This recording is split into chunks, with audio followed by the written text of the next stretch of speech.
Hey, what's going on, guys? My name is Alex. I'm a real estate investor, and I want to make these videos to share with you guys the things I'm learning, the challenges I'm having, and the problems I'm overcoming, with the intention that you can use this information to accelerate your own journey.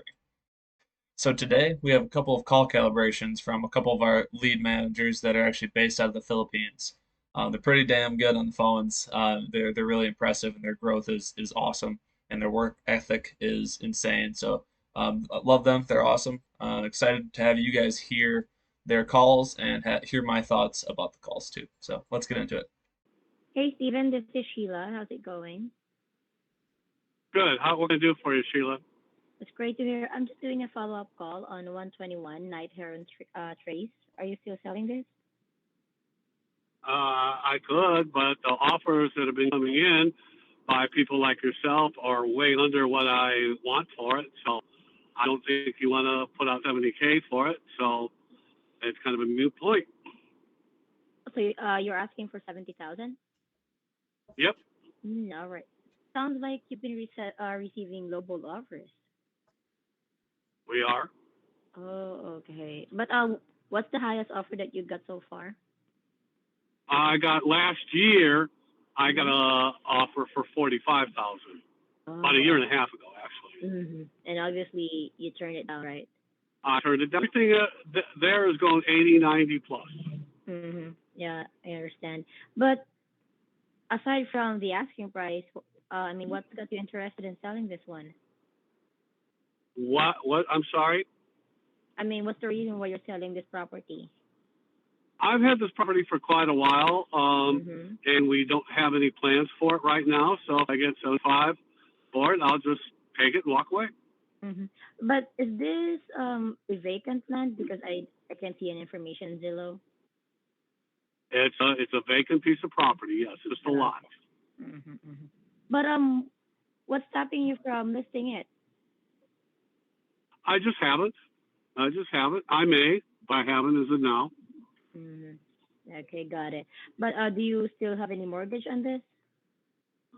Very small amount. I think like 20,000. 20K. All right, gotcha.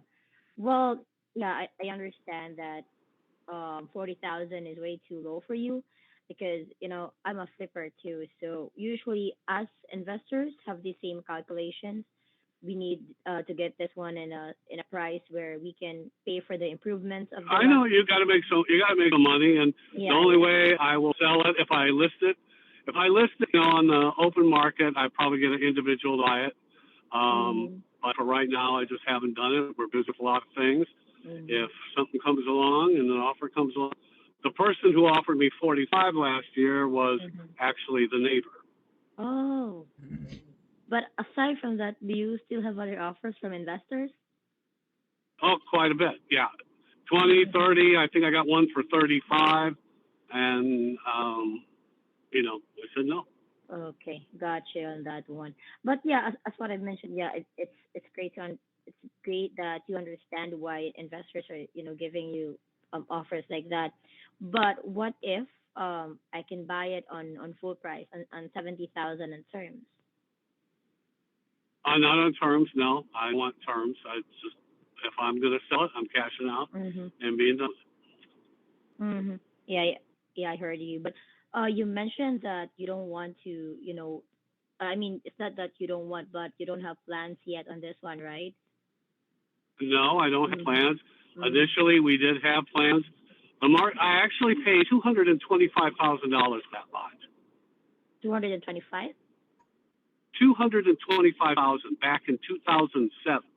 Then the market crashed. Mhm. That whole neighborhood, everybody went belly up on their lots. They turned them back to the bank. That whole market crashed. So the value of Oh.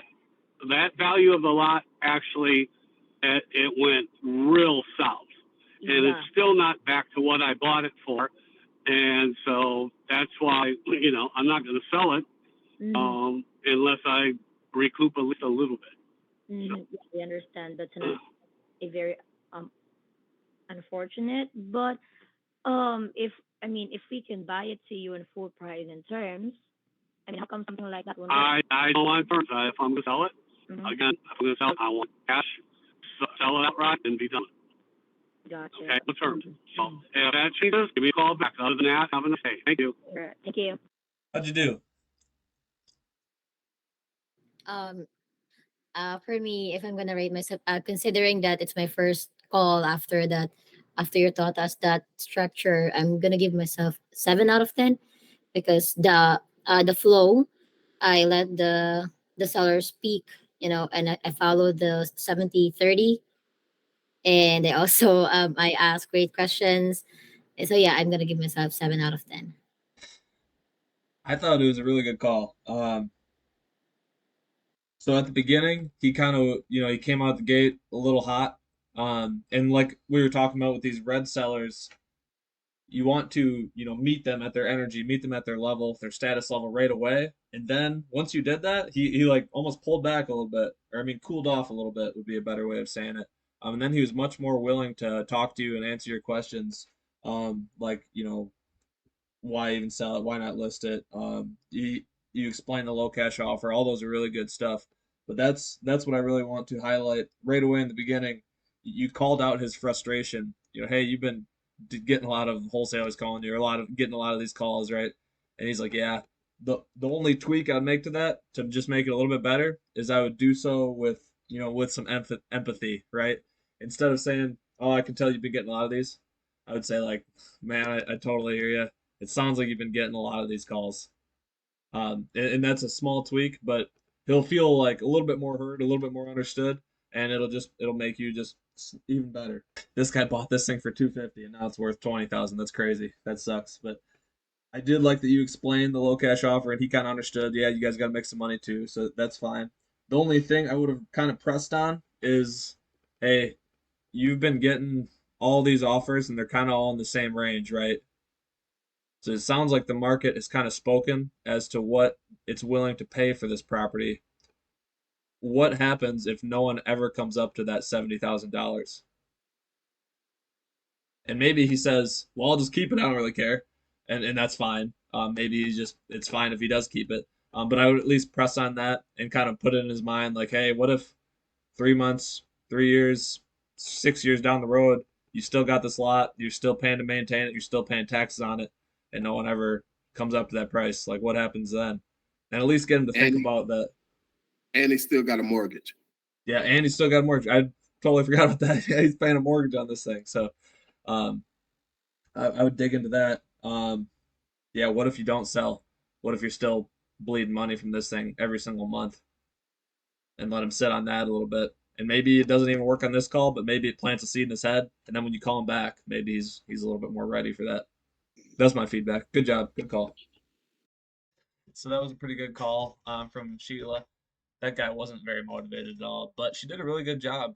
Just her framework of her call and her working on disqualifying this guy, explain the low cash offer, saying why not just list it with a real estate agent, and then going for terms. And it was pretty strong terms pitch too. Yeah, I mean, she's a monster on the phones. She's getting better and better every single day. Super super impressive. And we'll probably do the next call calibration on the next video because it's getting a little long, but let me know what you guys took from this one and what you want to see on the next one.